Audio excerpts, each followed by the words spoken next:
PSL এ একসাথে 3 থেকে 4টি ফ্র্যাঞ্চাইজির রীতিমতো উঠে পড়ে লেগেছে মুস্তাফিজুর রহমানকে দলে ফেরাতে। এমনকি পাকিস্তান ক্রিকেট বোর্ড থেকে তাকে বিশেষ সম্মাননা দেওয়ার ব্যবস্থা করা হচ্ছে।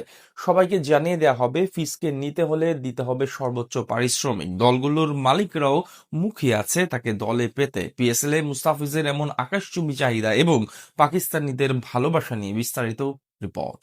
ভারতীয়রা যখন মুস্তাফিজুর রহমানকে বাদ দিয়ে দিয়েছে আইপিএল থেকে, তখন পাকিস্তান ক্রিকেট বোর্ড টাইগার পেসারের জন্য ব্যবস্থা করছে বিশেষ সম্মানের। বিসিসিআই নয়, বাংলাদেশের আসল বন্ধু যেন পাকিস্তান ক্রিকেট বোর্ড, যার উদাহরণ হতে পারে আসন্ন পিএসএল এ মুস্তাফিজের আকাশচুম্বী চাহিদার বিষয়টি। কথায় আছে, কারো পৌষ মাস মানে কারো সর্বনাশ। ঠিক সেটাই ঘটছে কেকেআর এবং পাকিস্তান সুপার লিগের ফ্র্যাঞ্চাইজিগুলোর মাঝে। দেশের বোর্ডের কথা শুনে 9 কোটি 20 লাখ রুপির মুস্তাফিজুর রহমানকে বাদ দিয়ে এক প্রকার বড় সমস্যার মাঝে পড়েছে কলকাতা নাইট রাইডার্স। নিজেদের টিম কম্বিনেশন এবং বিশাল সমর্থক গোষ্ঠী হারিয়ে এক প্রকার কোণঠাসা অবস্থা তাদের। অন্যদিকে ফিসকে দলে নিতে চাচ্ছে পিএসএল এর একসাথে 3 থেকে 4টি ফ্র্যাঞ্চাইজি। 2025 সাল থেকে আইপিএল এবং পিএসএল প্রায় একই সময় মাঠে গড়ায়। এবারও যার ব্যতিক্রম ঘটবে না। শোনা যাচ্ছে একই দিন অনুষ্ঠিত হবে ক্রিকেট বিশ্বের 2 শীর্ষ ফ্র্যাঞ্চাইজি টুর্নামেন্ট। আর যেহেতু ফিসকে কলকাতা ছেড়ে দিয়েছে, তাই এখন তাকে দেখা যেতে পারে পাকিস্তান সুপার লিগে। বর্তমান সময় টি20 ফরম্যাটে দুনিয়ার অন্যতম সেরা পেসার তিনি। বল হাতে গেল 2 বছর, আবারও ফিরে এসেছেন নিজের চেনা ছন্দে।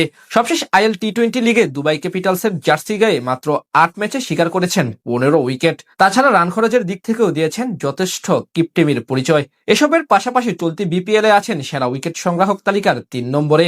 গত বছর জাতীয় দলের হয়ে ওভার প্রতি রান খরচ করেছেন কেবল 6।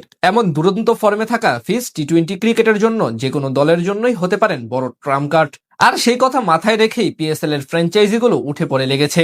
জানা গেছে এরই মাঝে টুর্নামেন্টের শীর্ষ কয়েকটি দল তার সঙ্গে যোগাযোগ করছে, যেখানে আছে নতুন 2টি ফ্র্যাঞ্চাইজির সম্ভাব্য মালিকরাও। প্রয়োজনে বিপুল অর্থ দিয়ে হলেও ফিসকে পেতে চায় তারা। সেক্ষেত্রে পিসিবি থেকেও জানিয়ে দেওয়া হয়েছে, কাটার মাস্টারকে কেউ নিতে চাইলে এর জন্য সর্বোচ্চ ক্যাটাগরি মার্কি সাইনিং হিসেবে নিতে হবে।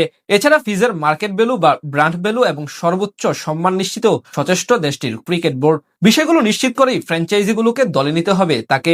সেখান থেকে বলা যায় মুস্তাফিজুর রহমানের জন্য বাড়তি সম্মানের ব্যবস্থা করেছে পাকিস্তান ক্রিকেট বোর্ড। পাশাপাশি এবার পিএসএল এর সবচেয়ে চাহিদার মাঝে থাকা ক্রিকেটারও তিনি। বিসিসিআই অপেশাদার আচরণ করে সঠিকভাবে মর্যাদা দিতে না জানলেও পিসিবি সেটা করে দেখাবে টাইগার ক্রিকেটারের প্রতি। একেই তো বলে বন্ধুত্ব।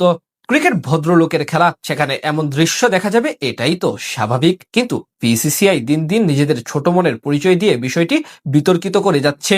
উল্লেখ্য, 2026 আইপিএল নিলামের রেকর্ড 9 কোটি 20 লাখ রুপি বা 12 কোটি 45 লাখ টাকায় কলকাতা নাইট রাইডার্সে যোগ দিয়েছিলেন মুস্তাফিজুর রহমান। কিন্তু বিসিসিআই নির্দেশে পরবর্তীতে তাকে বাদ দিতে এক প্রকার বাধ্য হয় শাহরুখ খানের মালিকানাধীন ফ্র্যাঞ্চাইজি।